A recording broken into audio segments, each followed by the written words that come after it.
Hello and welcome to Sarat Chandra IAS Academy, where your dreams are our mission. This is Yatharth here. In today's lecture, we'll be talking about Central Asia's first nuclear power plant. So it's going to be built by Russia. Okay, we'll see in which country it will be built, and we'll understand this all via mapping. Secondly, we'll deal with India's status in uranium as well as thorium. So both of these we'll compare and also read about the PYQs which mentioned these terms, the uranium as well as thorium, okay, or something about the nuclear energy. So we'll deal with these PYQs and learn them in the same lecture. Okay, let's start with the news, why we are reading about this. So let's see, this side we'll deal with the Russia. So Russia and the second country, which is Uzbekistan. We'll also learn about their previous collection. Okay, so they have signed an accord for Moscow to build a small nuclear power plant in the Central Asian country. As Russian President Vladimir Putin, so this is Putin, as we all know, very famous. Okay, and the second is Uzbek leader or Uzbekistan's leader, Shakvat. His name is Shakvat Mirziyoyev. So not very important for us to know, but it can be asked in small examinations. All right, so Mirziyoyev has hailed the project as vital in remarks after the talk, noting that Uzbekistan has its own large reserve of uranium. Okay, that means they already have much uranium present. And you'll be surprised to know that it is the fifth largest producer of uranium in the world.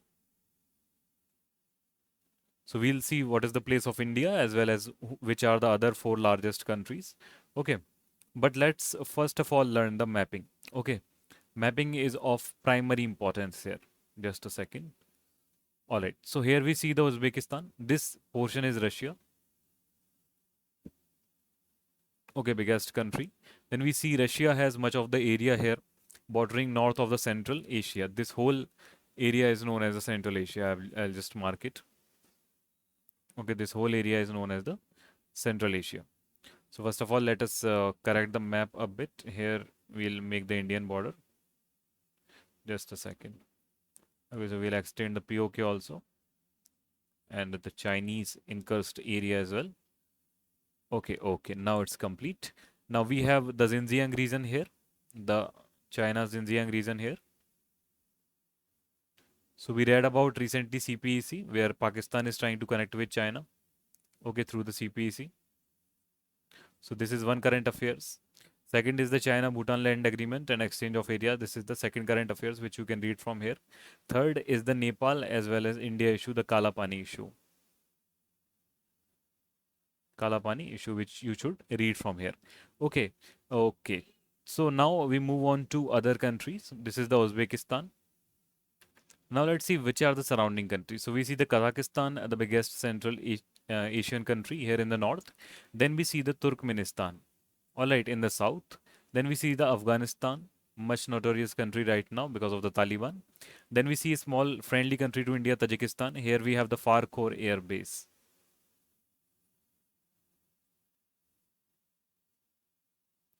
Okay, India's only for an air base. Then there is the Kyrgyzstan, okay, in the east.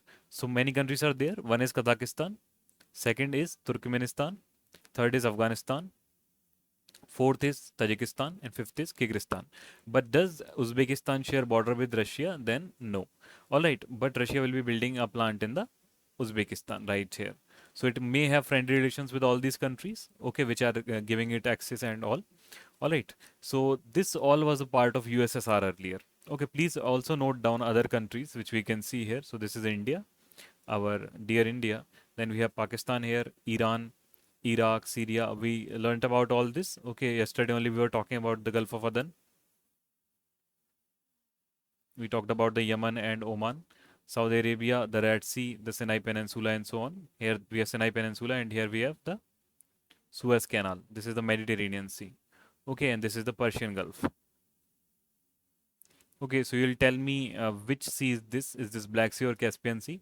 And which sea is this? Okay, You will also tell me in the comment section that which strait is this, which strait is this, and so on. Okay, so tell me the name of the famous strait in this area. All right, so this is the mapping portion. So we are clear about the mapping. Earlier, these had a connection until 1991.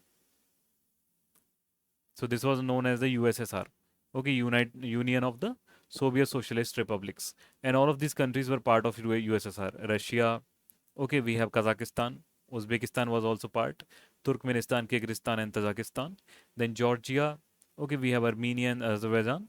These two have an issue going on.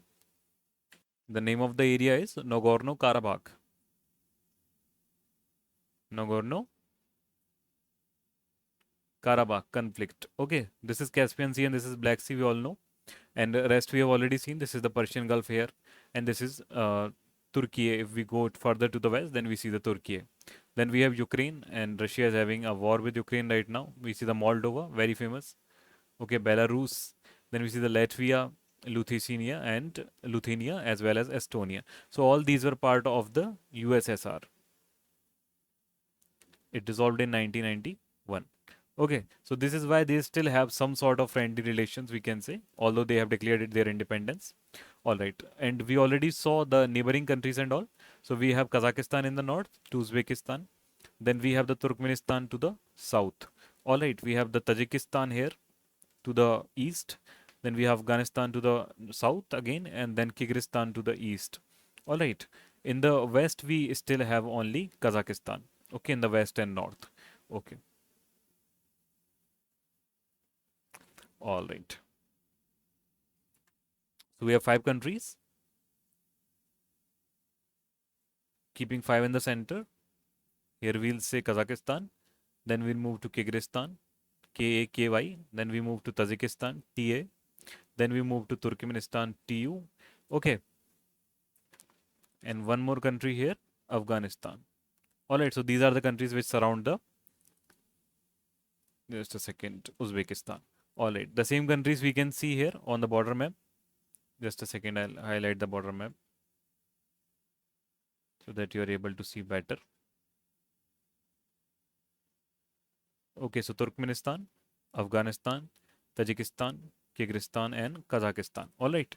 So now you know, and I hope this is very clear. All right. So now let's move to the next portion, which consider the deposits. Okay. Chaliye. So Uzbekistan has considerable mineral deposits, including uranium. It's the fifth world. That means it's the in the world it is the fifth supplier of the uranium. Fifth in the world. So we are very curious to know which are the 4 other countries. Okay, so we'll see this. So Japanese and Chinese joint ventures are active in uranium development, especially focused on black shales. And construction of 2 large Russian reactors have been proposed. All right. Now, which are the 4 major countries in the world? First is Kazakhstan. So it's quite major in size. Okay. Then we see a second country is Canada. Another major country in size. Third is Namibia. Fourth is Australia. Australia is high in lithium also. Then fifth is Uzbekistan. Okay, India has no place here. All right, but let's still talk about India. So out of the total uranium resources identified in India, we are talking about India now. So India has Jharkhand as its main uranium supplier. Okay, which has 26% of the uranium. Then we have Andhra Pradesh,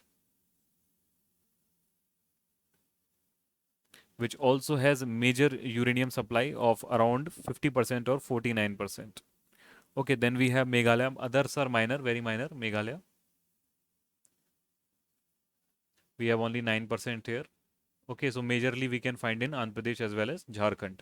Okay, one more thing we see that we need to remember the name of the geological basins. Okay, so in Jharkhand we see, I'll just put JH here. So in Jharkhand we see the Singhbhum.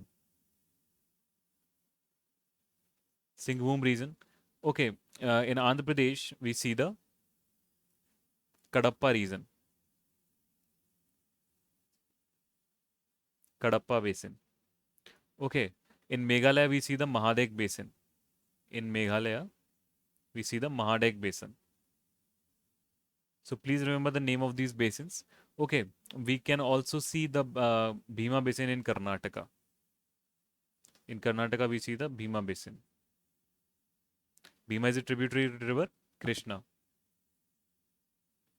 Okay, I hope you remember the tributaries to river Krishna, multiple tributaries, Tungabhadra, etc. Okay, Bhima, Koyana. So these all are tributaries of the Krishna. All right, so here we can see again all these things. Okay, so let's move to Jharkhand area. We see the Jadugoda, Singhbhum, Nawarpur shear zone. Okay, let's move to the Andhra Pradesh and all. We see the Kadapa basin mainly. We see the Singhbhum and Jadugoda. Okay, then we see the Mahadex basin in the Meghalaya. In the Delhi, we saw the Delhi supergroups of rock and Rajasthan supergroup of rocks. In Rajasthan, also major deposits have been found. Then we see the Bhima Basin in Karnataka, Gogi and Bhima Basin. And finally, we find the Southern Kadapa Basin in Andhra Pradesh. Okay, so all these are major uranium deposits. Okay, now let's move on to the other thing. So high on uranium. So recent studies have found uranium traces in groundwater of 79 districts in 16 states. So MP is devoid of the uranium, we can say. Okay, there are Uttarakhand also devoid, and here we can see multiple major. Let's say Bihar is also devoid. Okay, here. So multiple states are devoid of uranium, but in major states, either Kerala we can also see here. Okay, little bit devoid.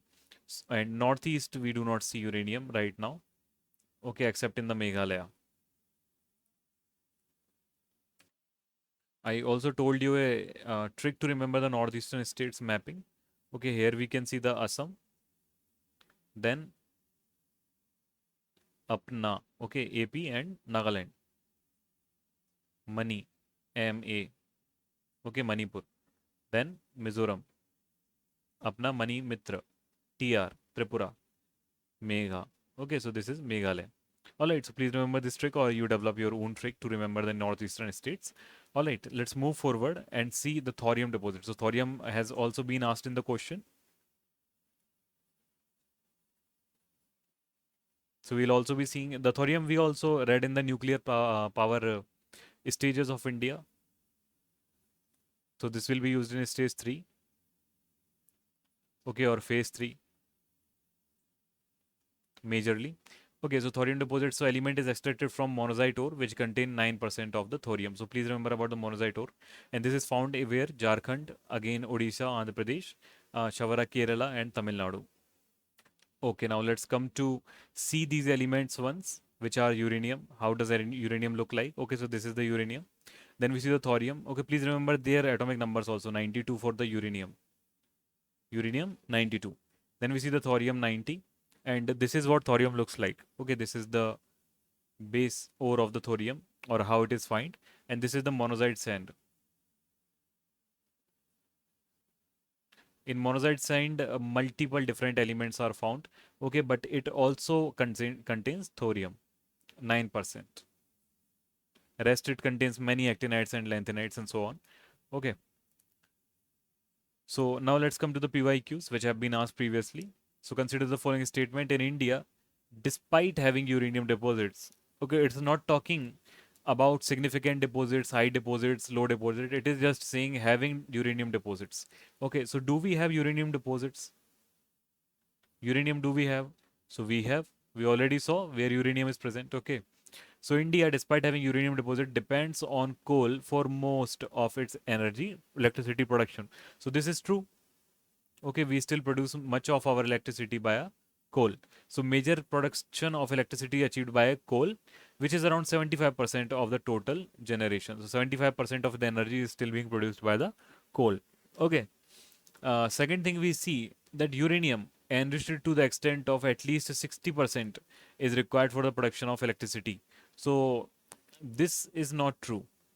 Okay, so let's see how this is not true. So uranium enrichment and uses. Okay, so here is simple graph. What do we see? Power reactor, 4 to 5% of the uranium we need only. Okay, what do we need? 4 to 5% of the uranium. 90% we need for the weapon grade uranium. What do we need? Weapon grade.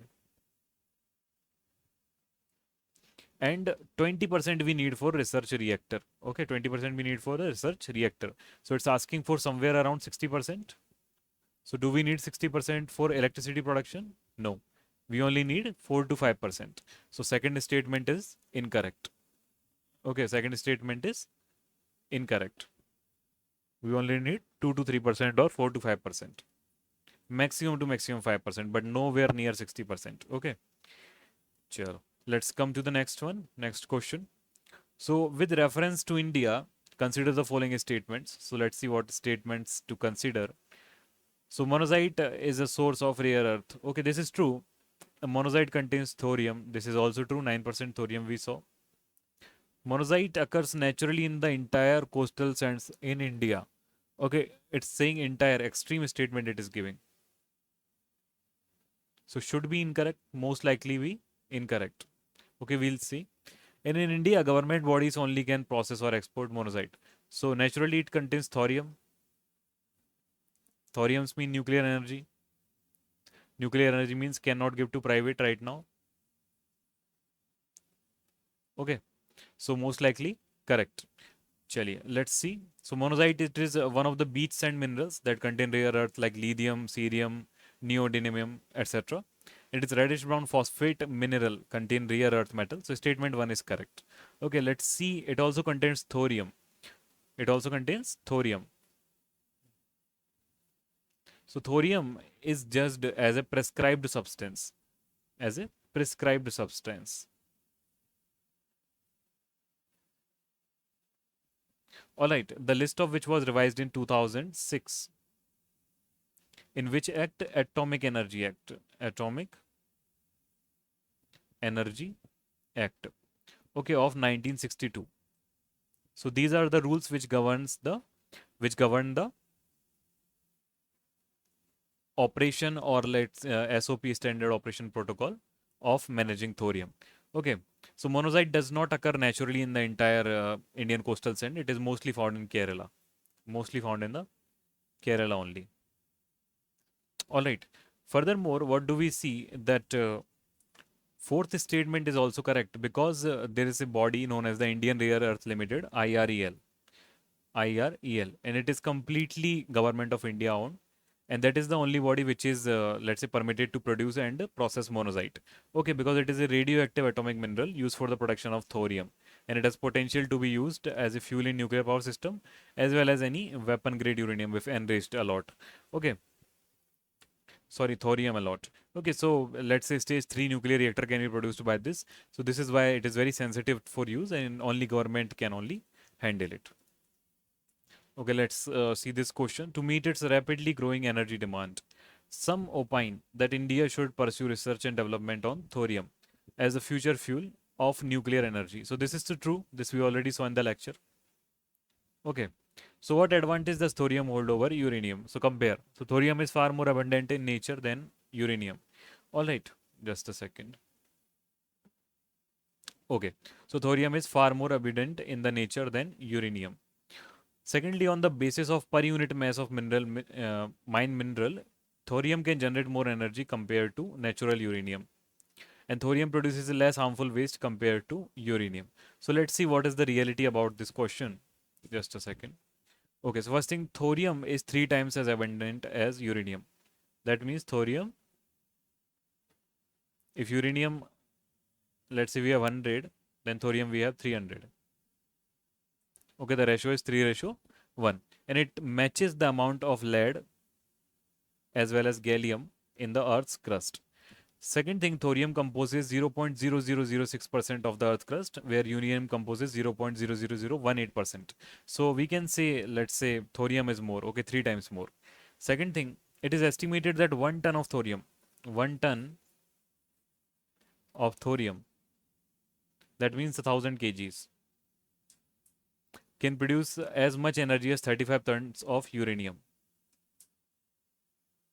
So it is 35 times stronger. Okay, in a liquid fluoride thorium reactor. Second thing, conventional reactor utilize less than 1% of the uranium, whereas a well-working reprocessing reactor can utilize 99% of the thorium fuel. So this is why it can be said as a fuel of future. And we already seen the lecture which we talk about the nuclear project, the nuclear stages of India. So we saw that we have started the second stage, but in the third stage we'll be using thorium.